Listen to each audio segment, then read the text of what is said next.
بسم اللہ الرحمن الرحیم۔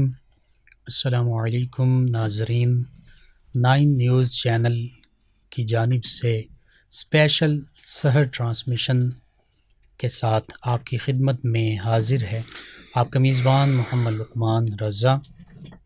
ناظرین، رمضان المبارک کے ان خوبصورت، ان پرکیف مقدس لمحات میں، ان بابرکت گھڑیوں میں، اور آج 8 رمضان المبارک کی اس سحری کے بابرکت لمحات میں آپ کی خدمت میں ہم حاضر ہیں، اور 9 نیوز چینل کی جانب سے سحری کے لمحات میں اسپیشل سحر ٹرانسمیشن میں مختلف خوبصورت اور اہم موضوعات پر گفتگو ہوتی ہے۔ اسی میں آج بھی نعت کے حوالے سے، نبی رحمت صلی اللہ علیہ وآلہ وسلم کی تعریف اور ثنا کے حوالے سے بات ہوگی، اور خصوصاً عربی نعت، پھر فارسی نعت، پھر اردو نعت، اور عربی فارسی اردو نعت میں بتدریج جو ارتقاء آیا اس پر گفتگو ہوگی، اور نعت نبی کریم صلی اللہ علیہ وآلہ وسلم کی تعریف، ثنا، آپ کی مدحت کو کہا جاتا ہے، تو نعت اگر میں یوں کہوں تو غلط نہیں ہوگا کہ پورا کا پورا قرآن مجید فرقان حمید نبی کریم صلی اللہ علیہ وآلہ وسلم کی نعت ہے، کہ قرآن مجید فرقان حمید میں نبی کریم صلی اللہ علیہ وآلہ وسلم کے حسن و جمال کے بھی تذکرے ہیں، اور خوبصورت صورت اور سیرت پاک کے بھی تذکرے موجود ہیں۔ کہیں اللہ سبحانہ و تعالی والضحیٰ کے تذکرے فرما رہا ہے، کہیں واللیل اذا سجا کے تذکرے فرما رہا ہے، کہیں آپ کے سینہ اقدس کو الم نشرح لک صدرک سے تعبیر فرمایا جا رہا ہے، اور کہیں آپ کی عمر مبارکہ کی قسمیں اٹھائی جا رہی ہیں۔ نبی کریم صلی اللہ علیہ وآلہ وسلم کی ایک ایک ادا کو قرآن مجید فرقان حمید میں بیان فرمایا جا رہا ہے۔ اسی طرح احادیث مبارکہ اور سیرت مبارکہ جب ہم وہ پڑھتے ہیں تو پھر بھی نبی کریم صلی اللہ علیہ وآلہ وسلم کی نعت مبارکہ جو ہے وہ نکھر کر پھولوں کے ایک گلدستے کی شکل میں ہمارے سامنے آ جاتی ہے۔ تو یوں نبی کریم صلی اللہ علیہ وآلہ وسلم کی نعت، آپ کی مدحت سرائی، آپ کی عظمت اور مقام کے تذکرے یہ قرآن مجید فرقان حمید میں بھی ہے۔ گویا اللہ سبحانہ و تعالی بھی آپ کی نعت بیان فرما رہا ہے، اور خود نبی کریم صلی اللہ علیہ وآلہ وسلم نے بھی اکثر مقامات پر اپنے فرامین مبارکہ میں اپنی عظمت اور شان کا تذکرہ فرمایا، حتیٰ کہ لفظ انا کے ساتھ، انا یعنی میں، نبی کریم صلی اللہ علیہ وآلہ وسلم نے اپنی عظمت اور شان کو اس لفظ کے ساتھ بھی بیان فرمایا۔ پھر صحابہ کرام رضوان اللہ تعالی علیہ مجمعین نے نبی کریم صلی اللہ علیہ وآلہ وسلم کی بارگاہ میں ہدایہ عقیدت پیش کیے، اور پھر یہ سلسلہ یوں چلا کہ پھر نبی کریم صلی اللہ علیہ وآلہ وسلم کے پاکیزہ عہد مبارکہ سے چلتا چلتا عربی، پھر فارسی، پھر اردو زبان میں منتقل ہوتا ہوا آج ہم تک پہنچا۔ آج ہمارے سامنے قرآن و سنت احادیث مبارکہ کی شکل میں بھی وہ نعت موجود ہے، اور پھر صحابہ کرام رضوان اللہ تعالی علیہ مجمعین کے جو منظوم عربی قصائد ہیں، کلام ہیں، وہ ہمارے سامنے موجود ہیں۔ عربی شعراء کے جو کلام ہیں نعت کی شکل میں وہ ہمارے سامنے موجود ہیں، اور خصوصاً اس برصغیر پاک و ہند میں جب ہم دیکھتے ہیں تو اردو نعت جو ہے اس کو بہت عروج اور ترقی حاصل ہوئی۔ اردو نعت گو شاعر جو ہیں وہ کثرت سے ماضی میں بھی موجود رہے، آج بھی موجود ہیں، جنہوں نے اپنے اپنے مختلف انداز میں نبی کریم صلی اللہ علیہ وآلہ وسلم کی مدحت سرائی کی ہے۔ تو اس حوالے سے تفصیل کے ساتھ گفتگو ہوگی۔ آج ہمارے سحر کی اسپیشل ٹرانسمیشن کے مہمان ہیں اسلامک اسکالر جناب مفتی محمد رمضان جامی صاحب، اور ان سے ہم سوالات کی شکل میں اور ڈسکشن کی شکل میں نعت کے بارے میں ہی گفتگو کریں گے۔ جی مفتی محمد رمضان جامی صاحب، نعت کیا ہے اور اس کا آغاز کب ہوا؟ بہت شکریہ۔ اللہم صلی وسلم مبارک علی سیدنا و مولانا محمد وعلی آل سیدنا ونبینا ومأوانا وملجانا محمد وعلی آلہ واصحابہ وعترتہ بعدد کل معلوم لک۔ محترم محمد لقمان صاحب، بہت شکریہ۔ آج میرا خیال ہے 8 رمضان المبارک ہے، 8 رمضان المبارک اور سحر کی بابرکت گھڑیاں ہیں، جی، اور جو خوبصورت ٹاپک آج آپ لے کر آئے ہیں جی، یہ ایک عالمگیر ٹاپک ہے۔ بے شک نعت ایک ایسا میدان ہے کہ جس میں کوئی بھی بزرگ ہے گزرے ہیں، صوفیاء گزرے ہیں، انبیاء گزرے ہیں، صلحاء گزرے ہیں، کوئی بھی شخصیت ایسی نہیں جس نے اس خوبصورت میدان میں قدم نہ رکھا ہو۔ سبحان اللہ۔ یہ وہ عمیق بحر ہے جس میں انسان جب غوطہ زن ہوتا ہے تو غوطہ زن ہونے کے ساتھ گہرے پانی میں جب داخل ہوتا ہے جی، تو اس کو قیمتی آبدار گوہرہائے آبدار ملتے ہیں۔ سبحان اللہ۔ تاریخ میں یہ بات رقم ہو چکی ہے جی، کہ مدحت سرائیے سرکار دو عالم صلی اللہ علیہ وآلہ وسلم، اس کی تاریخ بڑی طویل ہے۔ ٹھیک ہے۔ اس کو اگر ہم تاریخ میں دیکھیں ناظرین کرام تو نبی کریم علیہ السلام ابھی اس دنیا جلوہ گر نہیں ہوئے اس دنیا میں، جی، تو اس وقت سے بھی، اس سے بھی پہلے جب آپ کا نور مبارک اس دنیا میں تشریف لایا سبحان اللہ، تو اللہ کے نبی صلی اللہ علیہ وسلم کا ذکر مبارک شروع ہو گیا۔ سبحان اللہ۔ اب نعت کی بنیادی طور پر 2 قسمیں ہیں، جی، ایک نظم ہے اور ایک نثر ہے۔ بے شک ہمارے ہر دور میں یوں ہی رہی ہیں۔ جی، سرکار دو عالم صلی اللہ علیہ وآلہ وسلم کی تعریف کا آغاز حضرت آدم علیہ السلام کے دور مبارک سے ہوتا ہے، سبحان بلکہ اللہ۔ اس سے بھی پہلے جی، اللہ تبارک و تعالیٰ کی بارگاہ میں جب روح موجود تھی، ارواح موجود تھیں، جی، جب فرشتوں کا وجود تھا، جب ابھی کائنات کی تخلیق ہو رہی تھی، جی، تب بھی اگر کسی ذات کا ذکر پاک موجود تھا تو وہ آقائے دو عالم صلی اللہ علیہ وآلہ وسلم کا سبحان ذکر اللہ، پاک موجود تھا۔ سبحان اللہ۔ آپ توریت کو اٹھائیں، زبور کو اٹھائیں، انجیل شریف کو دیکھیں، یا جتنے بھی صحائف انبیاء کرام علیہم الرضوان پر نازل ہوئے، ان تمام صحائف میں باقاعدگی کے ساتھ حضور نبی کریم علیہ السلام کے اوصاف کا ذکر کیا گیا ہے۔ سبحان اللہ۔ حضرت آدم علیہ السلام نے اپنے بیٹے حضرت شیس علیہ السلام کو ایک خطبہ ارشاد فرمایا، جی، تو اس خطبے میں کیا تھا کہ بیٹا تمہاری ڈیوٹی اور ذمہ داری یہ ہے کہ میرے بعد اللہ کریم تمہیں نبوت عطا کرے گا، تو تم نے کیا کرنا ہے، جہاں بھی تبلیغ دین کے لیے جاؤ، لوگوں کو اللہ تعالیٰ کی توحید کی دعوت دو، تو اس میں آخری نبی حضرت محمد عربی صلی اللہ علیہ وآلہ وسلم کی فضیلت کو بھی بیان کرو۔ سبحان اللہ، اب سبحان اللہ۔ مفتی صاحب، حضرت شیس نے عرض کیا کہ ابا جی مجھے حیرت ہو رہی ہے کہ آپ میری آئیڈیل ہیں، آپ بابا انسانیت ہیں، جی، اور آپ مجھے حکم یہ ارشاد فرماتے ہیں کہ آپ نے محمد عربی صلی اللہ علیہ وآلہ وسلم کی ثنا کرنی ہے، جی، ہر گفتگو میں، ہر تقریر میں، ہر تحریر میں، جہاں آپ لوگوں کو تبلیغ کریں وہاں محمد عربی صلی اللہ علیہ وسلم کی صفت ضرور بیان کریں۔ تو آپ کو تو چاہیے کہ آپ مجھے کہتے کہ بیٹا میں آدم ہوں، میں آپ کا باپ ہوں، انسانیت کا باپ ہوں، آپ میرا ذکر کریں۔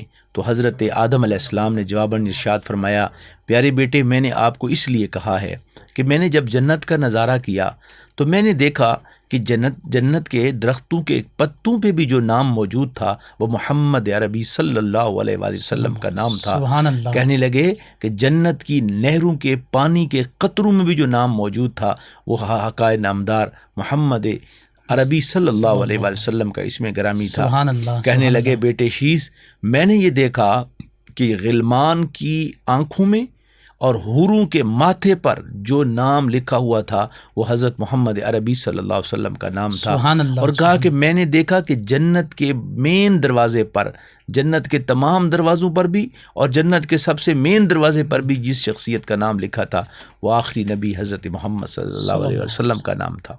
تو اس لیے پائے جو پائے، جی بالکل، ان پہ بھی حضرت محمد عربی صلی اللہ علیہ وسلم کا ذکر موجود تھا۔ تو پتہ یہ چلتا ہے جی، کہ یہ جو ثنا کا سلسلہ ہے یہ ازل سے ابد تک قائم و دائم رہے گا۔ جی، اب اگلی جو چیز میں عرض کرنا چاہتا ہوں، یہ خوش قسمتی ہے اس شخص کی کہ جس کے حصے میں یہ ما مدحت محمد بمقالت، سبحان اللہ، وہ بڑا خوبصورت ایک شعر ہے، ولیکن مدحت بمقالتی بمحمد، سبحان تو اللہ۔ یہ وہ کہتے ہیں کہ ما مدحت محمد بمقالتی، یعنی میں نے کلام الہی اس لیے کہا، میں نے سرکار دو عالم صلی اللہ علیہ وسلم کی نعت اس لیے نہیں لکھی، ٹھیک ہے، کہ میرا مقالہ بنے، بلکہ اس کے صدقے سے میرے مقالے کو، میری گفتگو کو رب کریم نے حسن عطا فرما دیا۔ سبحان اللہ، سبحان اللہ۔ تو اصول یہ ہے کہ خوش قسمتی اس شخصیت کی ہے کہ جس کے حصے میں سرکار دو عالم صلی اللہ علیہ وسلم کی تعریف آئی۔ بے شک مفتی صاحب، آپ نے نعت کے آغاز کا تذکرہ کیا تو میں یہاں پر ایک بات ضرور شامل کرنا چاہوں گا، ضرور کہ سب سے پہلے تو اللہ سبحانہ و تعالی نے اپنے حبیب صلی اللہ علیہ وآلہ وسلم کی مدحت فرمائی ہے، جس کا تذکرہ جیسے آپ بھی فرما رہے ہیں قرآن مجید فرقان حمید میں سورہ آل عمران میں 3 پارے میں یوں بھی تو آتا ہے وَإِذْ أَخَذَ اللَّهُ مِيثَاقَ النَّبِيِّينَ لَمَا آتَيْتُكُم مِّن كِتَابٍ وَحِكْمَةٍ ثُمَّ جَاءَكُمْ رَسُولٌ مُصَدِّقٌ لِّمَا مَعَكُمْ، تو یہ ثُمَّ جَاءَكُمْ رَسُولٌ مُصَدِّقٌ لِّمَا مَعَكُمْ، یہ نبی رحمت صلی اللہ علیہ وآلہ وسلم ہی کی تعریف بیان ہو رہی ہے۔ یعنی عالم ارواح میں ایک جو توحید کی محفل ہوئی، جس میں اللہ سبحانہ و تعالی نے فرمایا اور پوچھا کہ الستو بربکم قالوا بلا، سبھی ارواح نے کہا، اللہ نے پوچھا کہ کیا میں تمہارا رب نہیں؟ تو ارواح نے کہا کہ ہاں تو ہی ہمارا رب ہے۔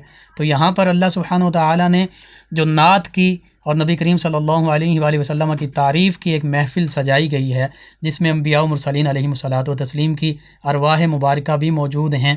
تو وہاں پر اللہ سبحانہ و تعالی یہی تو فرما رہا ہے، میرے پیارے حبیب صلی اللہ علیہ وآلہ وسلم اس وقت کو یاد کیجئے جب اللہ نے تمام انبیاء و مرسلین علیہم الصلاۃ و تسلیم سے پختہ عہد لیا کہ جب میں تمہیں کتاب و حکمت عطا فرماؤں اور یہ رسول مکرم صلی اللہ علیہ وآلہ وسلم جو تمہاری نبوت، رسالت، کتب کی تصدیق فرمانے والے ہیں، تشریف لے آئیں تو ضرور بے ضرور ان پر ایمان بھی لانا، ان کی مدد بھی کرنا۔ اچھا، ادھر یہ نقطہ بھی ہے کہ ثم جاءکم رسول، جی، کہ پھر ثم آتا ہے تراخی للزمان کے لیے، کہ کچھ عرصے بعد پھر رسول آ جائیں۔ جی، ہر نبی کو کہا جا رہا ہے بے شک کہ تمہارے بعد وہ نبی تشریف لے آئیں، اگر تشریف لے آئیں۔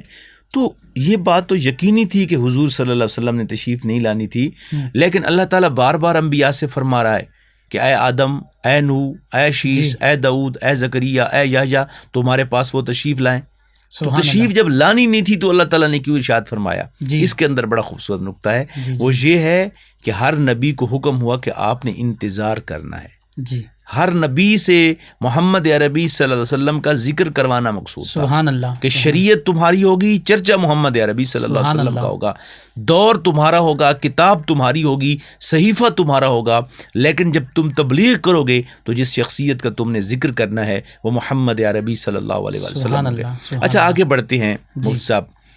نبی کریم علیہ السلام کی ولادت سے قبل اگر ہم دیکھیں تو الحمیری بادشاہ، ایک طویل داستان ہے، اس میں ایک نقطہ عرض کرنا چاہتا ہوں کہ یہ وہ دور تھا حضور علیہ السلام کی ولادت سے 1000 سال قبل، جس میں عربی شاعری کا بہت بڑا ارتقاء ہوا اور عروج پر تھی۔ ٹھیک ہے، چونکہ یہ وہ زمانہ تھا، اس کی میں بنیاد عرض کرتا ہوں۔ جی، نعت کا جو ارتقاء، عربی نعت کا خصوصاً۔ جی، طب الحمیری جب مدینہ منورہ پہنچے، وہ لمبی داستان ہے، اس طرف نہیں جاتے، تو انہوں نے 4000 علماء کی جو مختلف کتابوں کے علوم کو جاننے والے تھے، ان کی ڈیوٹی لگائی کہ تم اسی جگہ پہ بیٹھو گے، تمہاری اولاد پڑھے گی، اور تمہارا کام کیا ہوگا کہ تم نعت مصطفیٰ صلی اللہ علیہ وسلم لکھو۔ سبحان اللہ، سبحان اللہ۔ یہ وہ دور ہے کہ ان لوگوں نے نبی کریم صلی اللہ علیہ وسلم کی شان اقدس میں وہ کچھ کہا، وہ کلام کہے۔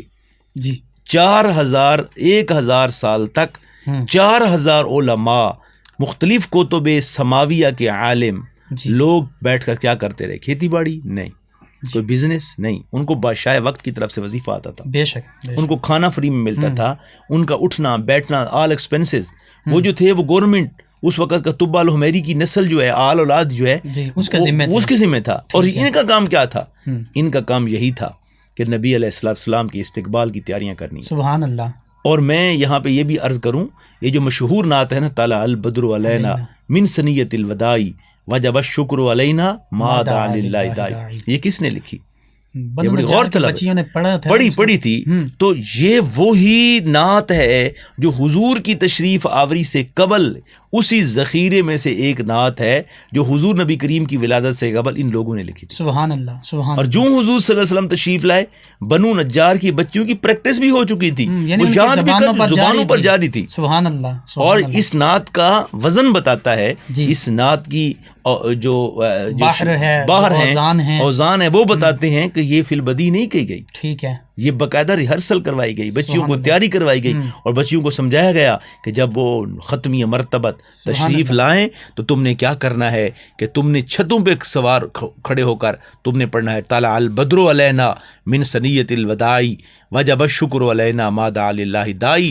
تو اس طریقے کے ساتھ عرب کی تاریخ میں نبی کریم علیہ, اور یہ وہ دور تھا جی کہ جب شعراء کے مقابلے ہوا کرتے تھے. جی جی, بڑے بڑے نامور زہیر بن ابی سلمہ جیسے لوگ, بڑے بڑے لوگ جو تھے شاعری میں مقابلہ کرتے تھے. اور جب قرآن کریم کی آیت نازل ہوئی نا, انا اعطیناک الکوثر فصلی لربک وانحر ان شانئک هو الابتر, تو شعراء کیا کرتے تھے, سبب معلقات ہمارے نصاب میں شامل ہے کتاب, اس میں وہ 7 بڑے قصائد موجود ہیں کہ جن کا عرب میں کوئی ثانی نہیں تھا, اور وہ عربی ادب کا حصہ ہیں. عربی ادب کا حصہ ہیں, اور وہ اتنا کمال کا لٹریچر ہے کہ اس کے بغیر کوئی چارہ کار نہیں. جب قرآن کی یہ آیت نازل ہوئی نا تو وہ معلقہ کہتے ہیں لٹکے ہوئے کو, جو قصیدہ لکھتا خانہ کعبہ کی دیوار کے ساتھ آگے لٹکا دیتا تھا, پھر دوسرا اس کے مقابلے میں لکھتا. جب یہ 7 لکھ دیے گئے تو عرب میں ان کی کوئی مثال نہیں تھی, تو پھر قرآن کی آیت نازل ہوئی انا اعطیناک الکوثر فصلی لربک وانحر ان شانئک هو الابتر. تو مسلمانوں نے کیا کیا, خانہ کعبہ کی دیوار کے ساتھ اس کو لٹکا دیا.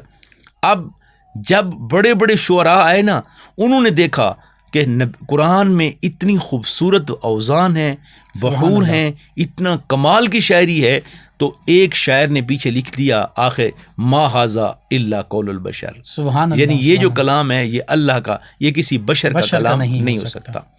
تو یہ وہ دور تھا کہ جس میں عربی عروج پر تھی.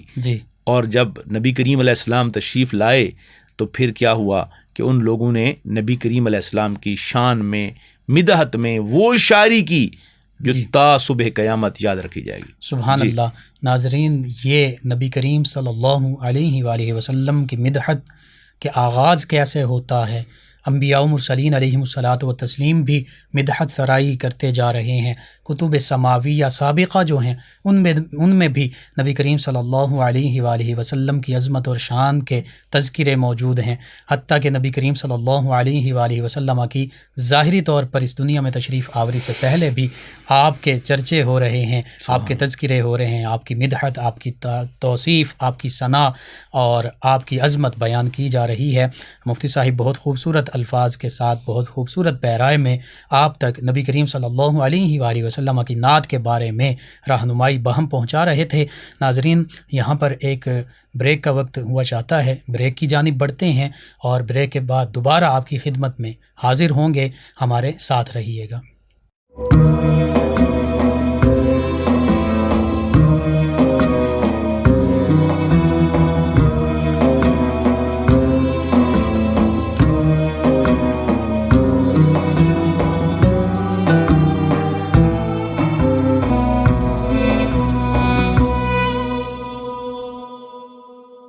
جی ناظرین, 9 نیوز چینل کی اسپیشل سحر ٹرانسمیشن میں دوبارہ آپ کی خدمت میں حاضر ہے آپ کا میزبان محمد لقمان رضا. ان رمضان المبارک کی اور سحری کی بابرکت گھڑیوں میں آپ کی خدمت میں اسپیشل ٹرانسمیشن رمضان المبارک کے حوالے سے پیش کی جا رہی ہے, اور اس میں روزانہ عظیم ہستیوں کے تذکار پاک بھی ہوتے ہیں اور بہت خوبصورت موضوعات پر گفتگو بھی ہوتی ہے. آج نعت کے حوالے سے گفتگو ہو رہی ہے. نبی رحمت صلی اللہ علیہ وآلہ وسلم کی مدحت سرائی. اللہ سبحانہ و تعالی نے نعت بھی بیان فرمائی قرآن مجید فرقان حمید میں. انبیاء و مرسلین علیہم الصلاۃ والتسلیم آپ کے تذکرے, آپ کی عظمت, رفعت, مدحت بیان کرتے گئے. کتب سماویہ میں بیان ہوتا گیا, حتیٰ کہ پھر نبی رحمت صلی اللہ علیہ وآلہ وسلم کا ظاہری عہد مبارکہ آیا, آپ کی جلوہ گری ہوئی, تو پھر نبی کریم صلی اللہ علیہ وآلہ وسلم کے جانثار صحابہ کرام رضوان اللہ علیہ مجمعین نے بھی نعت لکھی، آپ کی بارگاہ میں پیش بھی کی، عرض بھی کی، پڑھ کر سنائی بھی، حتیٰ کہ نبی کریم صلی اللہ علیہ وآلہ وسلم کے چچا جان سیدنا ابو طالب علیہ السلام، انہوں نے بھی نعت لکھی، اور دیوان ابو طالب کے نام سے وہ آپ کا پورا دیوان جو ہے وہ موجود بھی عربی میں۔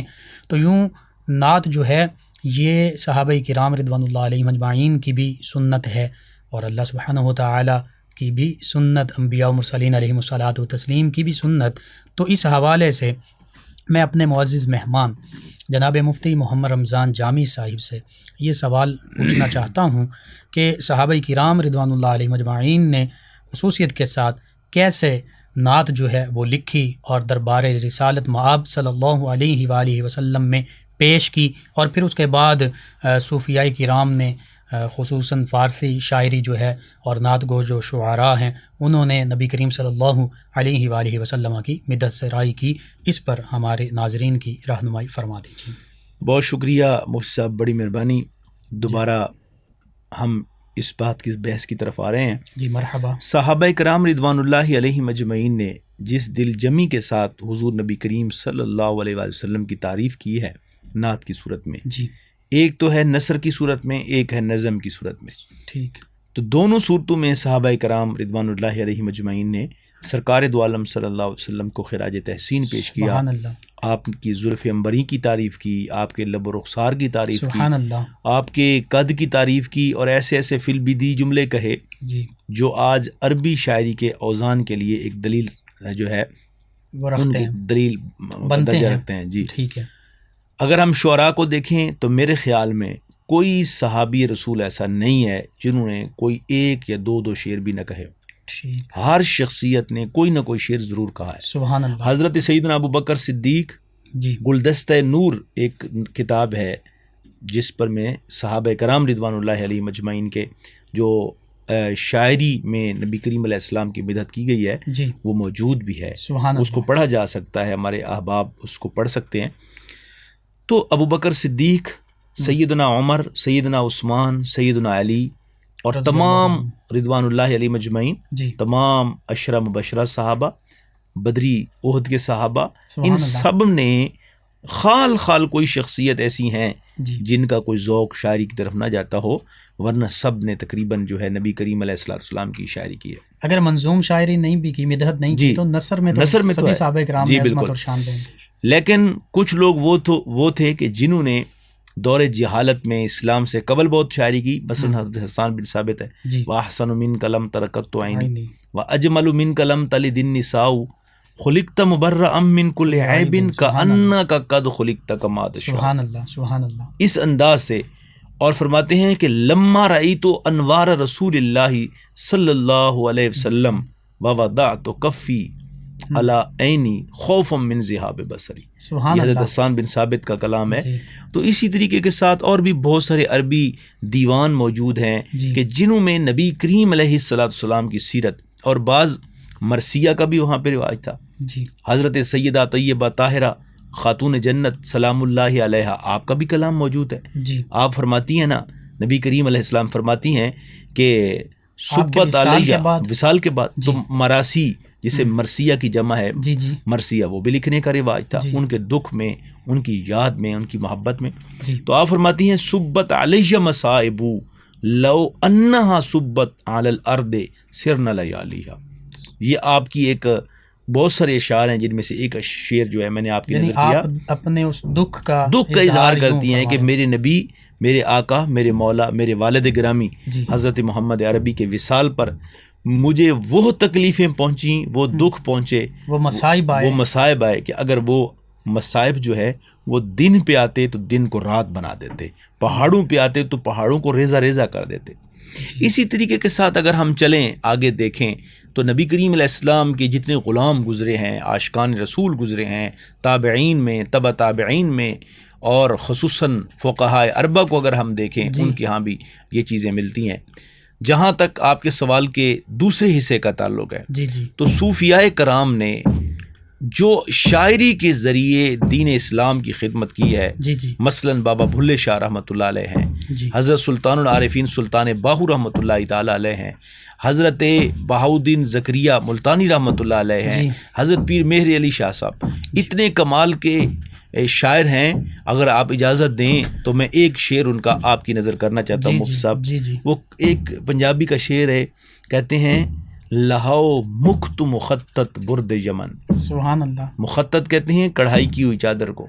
لاؤ مختوں چہرے سے ہٹاؤ، جی مخت مخطط برد یمن من بھانوری جھلک دکھاؤ سجن. سبحان اللہ. او مٹھیاں گالی الاؤ مٹھن جو ہمرا وادی سن کریاں. سبحان اللہ. سبحان اللہ ما اجمالا کا آج سکھ متران دی ودھیری ہے، یہ جو آپ کا کلام ہے اس کا یہ شعر ہے. تو آپ ذرا اندازہ لگائیں کہ حضور کی اس اعلیٰ سٹینڈرڈ کی انہوں نے تعریف کی ہے حضور کی بلا عالم گولڑوی پیر مہر علی شاہ صاحب نے، کہ نبی کریم علیہ السلام کے عشق میں ڈوب کر کی ہے کہ یا رسول اللہ وادی ہمرا میں جو ایک جلوہ دکھایا تھا، سبحان اللہ، وہی جلوہ تو دوبارہ دکھائیں. آپ کے چہرے انور پہ وہ مخطط برد یمن تھی، یمنی چادر تھی. یا رسول اللہ ایک مرتبہ پھر اٹھائیے اور اب جلوہ جانا دکھائیے. کیسے وہ لذت، کیسے وہ کیف تھا.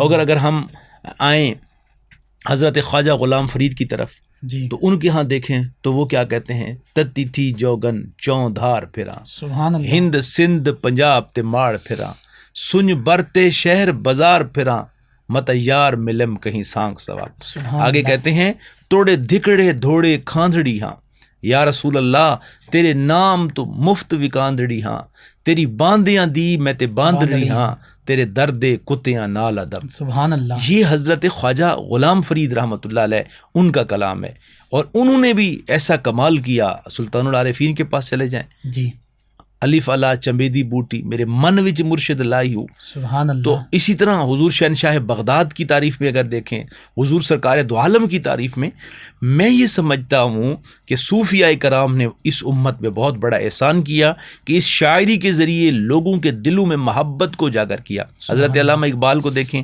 جی بڑا خوبصورت کلام، لو بھی تو قلم بھی تو تیرا وجود الکتاب، گنبد آبگین رنگ تیرے محیط بے حباب. آگے کہتے ہیں شوق اگر تیرا نہ ہو میری نماز کا امام، کہ یا رسول اللہ آپ کا عشق میری نماز کا امام اگر نہ ہو، شوق اگر تیرا نہ ہو میری نماز کا امام، میرا قیام بھی حجاب میرا سجود بھی حجاب. آگے کہتے ہیں شوکت سنجر و سلیم تیرے جلال کی نمود، فقر جنید و بایزید تیرا جمال بے نقاب. سبحان اللہ. لو بھی تو قلم بھی تو تیرا وجود الکتاب. سبحان اللہ. تو اس دور کے اگر شعراء کو ہم دیکھیں اور فارسی شعراء کو اگر ہم دیکھیں، حضرت شیخ سعدی اور حضرت حافظ شیرازی میں ایک مباحثہ ہوا. جی حضرت شیخ سعدی سے شیرازی نے کہا کہ آپ ایسا کریں، حافظ شیرازی نے کہا کہ آپ ایسا کریں، یہ جو آپ کی ربائی ہے نا، بلغ العلا بکمالہ کشف الدجا بجمالہ حسنت جمیع خصالہ صلو علیہ وآلہ وسلم صلو علیہ وآلہ.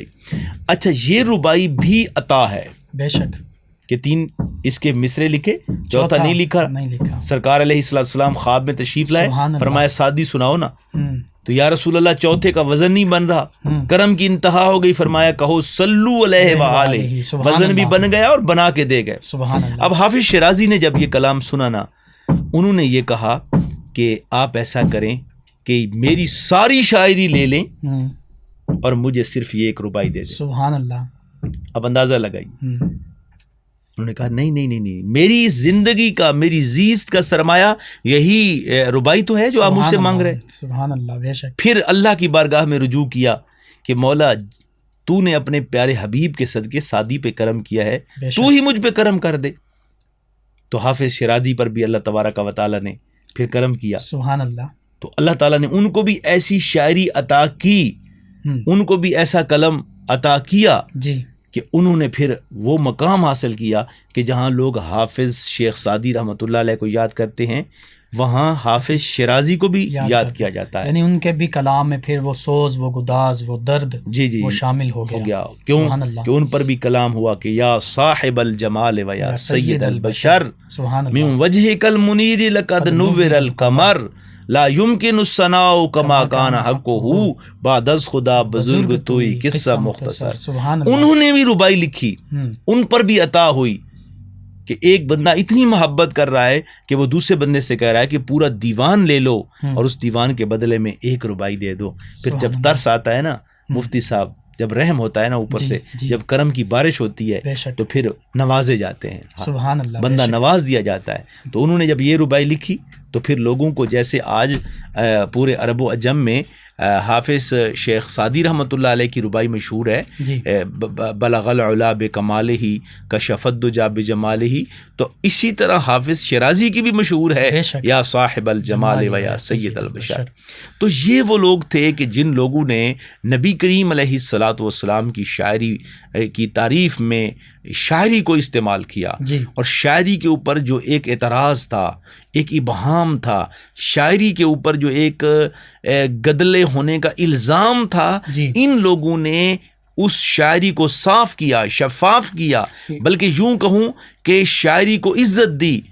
تو غالب کہ ساری زندگی غالب نے نظمیں لکھیں، اور قادر الکلام شاعر تھے، غزل کے بے تاج بادشاہ تھے، لیکن جب آخری وقت آیا نا تو ایک شعر سرکار کی بارگاہ میں بھی کہا. سبحان اللہ. اور وہ شعر یوں کہا کہ پوری شاعری ایک طرف غالب کی، اور وہ شعر ایک طرف کہ غالب ثنائے خواجہ بیزنا گزاشتیم کہاں ذات پاک مرتبہ دان محمد است. کہا گیا کہ غالب تم نے بہت کچھ لکھا ہے، حضور کی بارگاہ میں بھی تو کچھ لکھو نا. کہتے ہیں میں کہوں، میں کون ہوں؟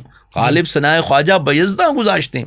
ہم اللہ کی بارگاہ میں درخواست کرتے ہیں کہ اے پروردگار تو ہی اپنے محبوب کی شان بیان کر. سبحان اللہ. غالب ثنائے خواجہ بیزداں گزاشتیم کہاں ذات پاک مرتبہ دان محمد است. کہتے ہیں کہ اگر سرکار کا کوئی مقام و مرتبہ کوئی ذات جانتی ہے تو وہ فقط پروردگار عالم کی ذات ہے. سبحان اللہ. سبحان اللہ. تو یہ مختصر سا تعارف ہے صوفیاء کرام کا. ماشاءاللہ. مفتی صاحب اس دوران جو دور حاضر کے شعراء پر بھی بات ہوگی، لیکن خصوصاً بیدم وارثی، کیونکہ یہ بھی اگرچہ ابتدا میں غزل لکھا کرتے تھے، لیکن جب اللہ کے ایک ولی کی نظر پڑی اور ان سے تعلق ہو گیا تو وہ غزل نعت میں جب تبدیل ہوئی تو پھر ایسی ایسی نعتیں لکھیں کہ آج بھی وہ زبان زد عام ہیں.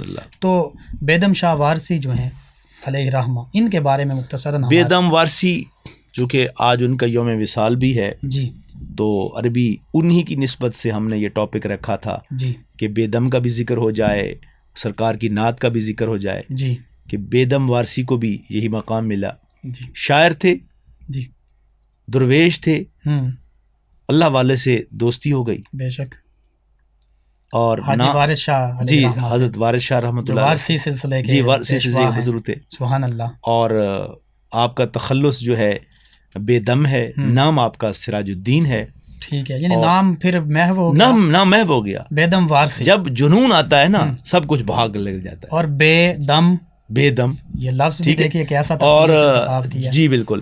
اور پھر فارسی میں حضرت انہوں نے جو کلام لکھا، جی، ان کا معمول یہ تھا کہ جب کوئی بھی کلام لکھتے تھے، نبی کریم علیہ السلام کی شان لکھتے تھے، اہل بیت اطہار کی جو شان لکھی، جی ٹھیک ہے.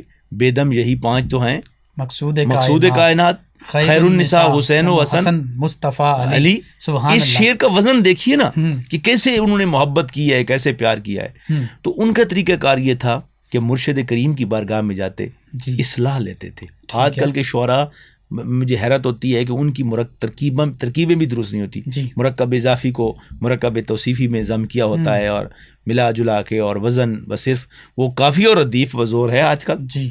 تو ان کا کیا ہوتا تھا کہ عقیدے اور نظریے کی بھی غلطی نہ ہو، سبحان اللہ، فکری بھی ابہام جو ہے وہ بھی موجود نہ ہو. سبحان اللہ. تو آپ اپنے مرشد کریم کی بارگاہ میں جاتے، ان کو وہ کلام سناتے، اور پھر اس کے بعد جو ہے آپ اس طرح پوری دنیا میں مشہور ہوئے. یعنی میں چاہتا ہوں اگر آپ اجازت دیں کہ حضرت بیدم وارثی رحمۃ اللہ علیہ کی ایک نعت شریف آپ کو سنا دوں. ضرور. تو انہوں نے بڑے خوبصورت انداز میں نبی کریم علیہ السلام کی بارگاہ میں ایک ہدیہ پیش کیا ہے. کہتے ہیں: بے خود کیے دیتے ہیں انداز حجابانہ، بے خود کیے دیتے ہیں انداز حجابانہ، آ دل میں تجھے رکھ لوں اے جلوہ جانانا. کیوں آنکھ ملائی تھی، کیوں آگ لگائی تھی، کیوں آنکھ ملائی تھی، کیوں آگ لگائی تھی، اب رخ کو چھپا بیٹھے کر کے مجھے دیوانہ. سبحان اللہ. آگے کہتے ہیں: جی چاہتا ہے تحفے میں بھیجوں میں انہیں آنکھیں، درشن کا تو درشن ہو، نظرانے کا نظرانہ. اور آگے بڑی ہی خوبصورت بات کہتے ہیں، بے دم میری قسمت میں سجدے ہیں اسی در کے، بے دم میری قسمت میں سجدے ہیں اسی در کے، چھوٹا ہے نہ چھوٹے گا سنگے در جانانا. سبحان تو اللہ. بے دم وارسی ان عظیم ہستیوں میں سے تھے کہ جنہوں نے اپنی شاعری کے ذریعے محبت رسول کو اجاگر کیا، محبت اہل بیت کو اجاگر کیا، محبت صحابہ کرام کو اجاگر کیا، اور انہوں نے اس خوبصورت پیرائے سے ایک نئی نسل کو شاعری متعارف کروائی کہ شاعری کو بھی حسن بخشا. سبحان اللہ. جی. اور بیدم وارسی علیہ رحمہ ان کے دیگر کلاموں میں عدم سے لائی ہے ہستی میں جستجو رسول، کہاں کہاں لیے پھرتی ہے آرزو رسول. تو کتنا خوبصورت کلام ہے، محبت میں عشق میں ڈوبا ہوا کلام. اسی طرح میرا دل اور میری جان مدینے والے، تجھ پہ 100 جان سے قربان مدینے والے. تو ایسی خوبصورت اور ایسی محبت بھری آپ نے نعتیں لکھی ہیں کہ جن کو جتنی مرتبہ بھی سنتے جائیں دل یہی چاہتا ہے کہ بار بار سنتے جائیں. یہ بیدم وارسی. اور پھر آپ کا وصال 1936 میں ہوتا ہے، تو آپ نے یہ وصیت کی تھی، لکھنؤ میں اگرچہ آپ کا وصال ہوا، تو آپ نے یہ وصیت کی تھی کہ مجھے دیوا شریف میرے مرشد گرامی انہی کے مزار مبارکہ کے قریب جو ہے نا انہی کی سائے میں دفن کرنا. تو آپ کی یہ وصیت بھی پوری کی گئی، اور آپ کو وہیں پر پھر شاہ اویس قبرستان جو ہے دیوا شریف میں، وہاں پہ آپ کو دفن بھی کیا گیا. تو یہ اپنے مرشد گرامی سے محبت، اس کا بھی ایک جھلک اس میں بالکل. اور کیونکہ وہ بھی ایک تصوف کے سلسلے کے پیشوا ہیں بالکل، تو ان کی روحانی تصرفات اور توجہات بھی ان کے شامل حال رہیں. تو یوں بیدم وارسی واقعتاً بیدم وارسی کہلانے کے لائق ہیں. جی ناظرین، نبی رحمت صلی اللہ علیہ وآلہ وسلم کی مدحت، اس پر گھنٹوں گفتگو کرتے جائیے. زندگیاں ختم ہو جاتی ہیں لیکن نبی کریم صلی اللہ علیہ وآلہ وسلم کے سیرت اور صاف آپ کی مدحت کا ایک باب بھی مکمل نہیں ہو سکا. تو اس پر جتنی بھی گفتگو کی جائے کم ہے، وقت کے دامن میں گنجائش کم ہوتی ہے. تو اس وجہ سے، اور پھر امام شرف الدین بوصیری علیہ رحمہ مولا صلی وسلم دائما ابدا علی حبیبک خیر الخلق کلہم، اس کے جو سینکڑوں اشعار ہیں، 162 اشعار ہیں، درجنوں. تو یہ اشعار جو ہیں ایک ایک شعر جو ہے کمال ہے. اور پھر اگر یوں کہہ دیا جائے نا کہ زندگیاں ختم ہوئیں اور قلم ٹوٹ گئے، زندگیاں ختم ہوئیں اور قلم ٹوٹ گئے، یا رسول اللہ تیرے اوصاف کا ایک باب بھی پورا نہ ہو. سبحان اللہ. تو یہ اللہ اور اللہ کے پیارے حبیب صلی اللہ علیہ وآلہ وسلم کی طرف سے جو رہنمائی اور تعلیمات قرآن مجید فرقان حمید میں اللہ سبحانہ وتعالی نے جو فرما دیا، ان اللہ و ملائکتہ یصلون علی النبی یا ایھا الذین آمنوا صلوا علیہ وسلموا تسلیما، یہ اسی حکم پر عمل ہے، درود و سلام اور ہدیہ عقیدت پیش کرنا، جس پر سبھی نے اپنی اپنی طریقے سے نبی کریم صلی اللہ علیہ وآلہ وسلم کی بارگاہ میں ہدیہ عقیدت پیش کیا ہے. جی ناظرین، 9 نیوز چینل کی جانب سے اسپیشل سحر ٹرانسمیشن اور 8 رمضان المبارک سحری کے ان بابرکت لمحات میں اللہ کے حضور ہم محو التجا ہوتے ہیں. اس کے لیے میں اپنے مہمان جناب مفتی محمد رمضان جامی صاحب سے گزارش کرتا ہوں کہ دعا فرما دیجیے. آمین. اللہم صلی وسلم مبارک علی سیدنا و مولانا محمد مبارک وسلم. ربنا تقبل منا انک انت السمیع العلیم وتب علینا انک انت التواب الرحیم. یا رب العالمین، آج کی اس نشست کو قبول و منظور فرما. ہمارا 8واں روزہ ہے، مولا اس کو اپنی پاک بارگاہ میں شرف قبولیت عطا فرما. یا رب العالمین، جتنے مسلمان دکھی ہیں، پریشان حال ہیں، مجبور ہیں، بیمار ہیں، ہاسپٹلائز ہیں، لاچار ہیں، نادار ہیں، مولا تو ہی حقیقی مشکل کشا ہے، سب کی مشکل کشائی فرما. تو ہی حاجت روا ہے، سب کی حاجت روائی فرما. اللہ کریم، ملک پاکستان کو سلامتی، استحکام، عزت و آبرو عطا فرما. مولائے قدوس حرمین شریفین سرکار دو عالم صلی اللہ علیہ وآلہ وسلم کے شہر مبارک کی پیاری پیاری گلیوں کی حفاظت فرما. مولا اس خطۂ پاک کو عبدالآباد تک قائم و دائم فرما. مولائے قدوس ہمیں سرکار دو عالم کی سیرت کے مطابق زندگی بسر کرنے کی توفیق عطا فرما. صلی اللہ تعالی علی خیر خلقہ محمد وعلی آلہ واصحابہ اجمعین.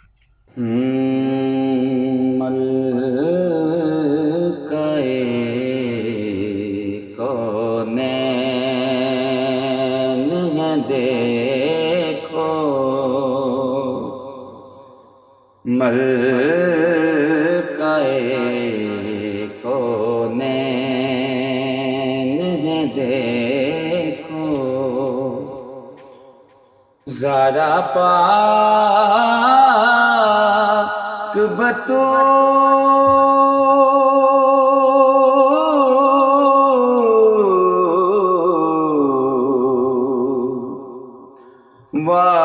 والدے حسنین ہے دیکھو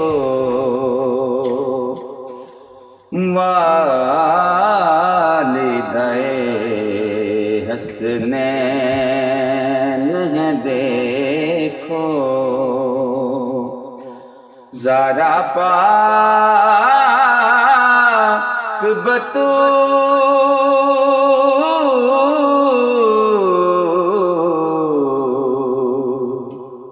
ملکہ کونین ہے دیکھو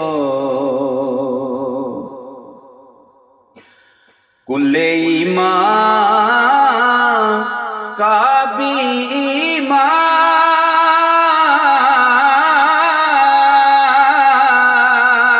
ایمان رحمت پہ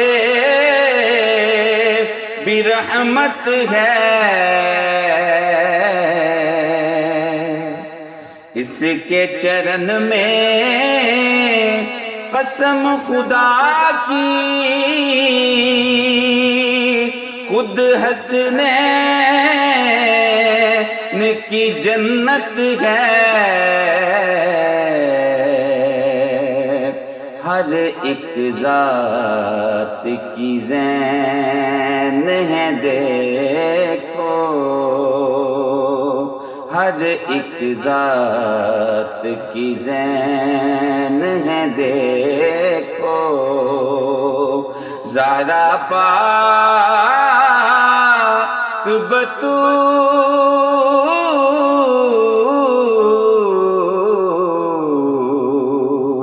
والدے حسنین ہے دیکھو اور جس ہستی کے پاک محمد بے حد ناز اٹھاتے ہیں جس کی آمد پر خود شاہ بطحا کھڑے ہو جاتے ہیں قلب نبی کا چین ہے دیکھو قلب نبی کا چین ہے دیکھو زہرا پاک بطول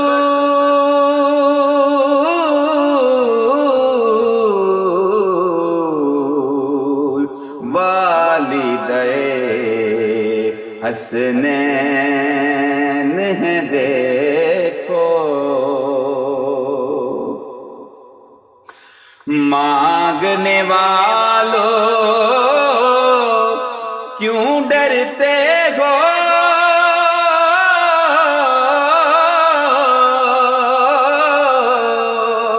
یہ دامن بھر سکتی ہیں اس ہستی کو عام نہ سمجھو جو چاہے کر سکتی ہیں کیونکہ مختار ثقلین ہیں دیکھو مختار ثقلین ہیں دیکھو زہرا پاک بطول